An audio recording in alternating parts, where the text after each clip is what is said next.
Would you like to work a federal government job in your own home? Well, there are still hundreds of 100% remote work government jobs available today on USAJobs.gov. The bare minimum in order to be eligible for these government jobs is you have to be a U.S. citizen. You do not need a specific college degree or any college degree. You do not need to be a veteran. You simply need to create a USAJobs.gov account and upload a strong federal resume. The first 100% remote work job is a human resource assistant in the Department of Veteran Affairs. This is in the 0200 series, which includes all human resource jobs in the government. And usually I caution people from pursuing these HR type roles because the government wants you to have some sort of foundation in human resources as it pertains to the government. They do not usually want HR experience from the private sector or from the military. They want it to come from the federal government. But this job right here, this is at the GS5, GS7 level, which is more entry level. So if you could deal with a lower salary, this could be a good entry point. You really only need 1 year of experience dealing with administrative support or using office systems in order to be qualified. And the salary for this position is between $37,000 and $60,000 a year. The way that this job is structured is with a promotion ladder. So you come in at GS5, 12 months later, you'd be at GS6, 12 months after that, then you would be at GS7. This position is also under the direct hire authority, which means that the hiring process should move along a lot quicker, and also veteran preference is not considered. So if you're a non-vet concerned about people with veteran preference, this could be a good job. This particular job is open for 4 people. They're trying to fill 4 slots with this one job announcement. The next 100% remote work job is a management and program analyst in the Department of Energy. This job is in the 0300 series. And the 0300 series is a great series for people that have administrative experience. Let's say you worked a lot, Microsoft Word, Microsoft Excel, did some PowerPoint, put PowerPoint slides together, you're really familiar with Outlook. That's what a lot of these positions are looking for. And let's say you're prior military, prior private sector, a lot of what you have done in the private sector or the military, those skills, that experience can be translated and you can apply it directly for a job like this. This one right here has a ladder position. It goes from GS9 to 15. So even though you're coming in at a lower level potentially, you have that structure built out so you will have advancement throughout your career, at least for the next 5 years. The salary range with this one is between $57,000 and $183,000 a year. And just like the last job we looked at, this isn't for one person. They're trying to hire dozens of people with this one job announcement, and you can qualify with a lot of different type of experience. On the low end, you need experience in collecting and researching data, reviewing and analyzing information. So many people have this type of experience, but they never give it any thought. Think about the last job that you were in. How many times did you touch the computer? Why did you touch the computer? Were you looking at a spreadsheet? Were you inputting information into a database? When we're talking about inputting information, reviewing it, and then explaining that information, we're talking about analyzing data. And that is what is at the core of a program analyst, of a 0343 position in the federal government. Now, let's look at what type of experience you would need on the higher end, like GS14, GS15. You need experience evaluating and coaching the performance of staff, managing time and resources, and performing briefings. Even at the GS15 level, this looks pretty generic when it comes to qualifications. And many people, they're afraid to apply for those high-level GS grades. GS14, GS15, it kind of scares them. But people come out of the military, they walk into GS14 positions or GS13 positions. I seen a guy come out of the private sector and he walked into a GS14 position. So if you know you have the experience, then do not be afraid to apply to these job announcements. If you are considering getting a federal government job, I would encourage you to attend some of the virtual hiring events. Some of these can be found on USAJobs.gov.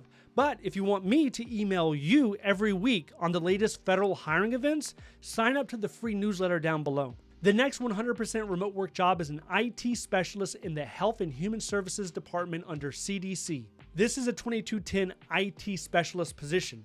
And with the 2210 series, that could mean a lot of different things. But it says InfoSec right next to the job title, so we know this is information security.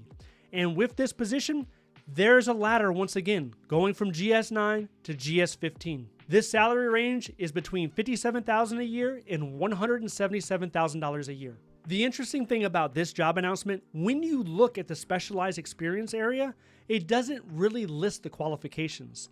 You're not going to know what qualifies you until you click a link that takes you to CDC's webpage, and there it outlines it specifically. For a GS9, you would need participating in the development of system security, contingency plans, and disaster recovery procedures. Also providing guidance and implementing IT security policies. The word disaster can look a little alarming, but this is essentially contingency plans. Have you ever assisted your organization in developing contingency plans? A lot of you have. You know, when there's no power or when there's a natural disaster outside, right? Maybe it's a tornado or hurricane, whatever it is. When the systems go down, there is a procedure. It's usually in your SOP, your standard of operating procedures. This is the experience you need to highlight in your resume. This job announcement is also a public notice. This can be very similar to the 12-month roster. One job announcement for multiple positions. The job announcement might be open 10, 11, 12 months. It can sit there for a year just collecting resumes. And at a certain point, the hiring manager has a need, and then they pull 1, 2, 3, 4 people. Whatever they need, they pull them.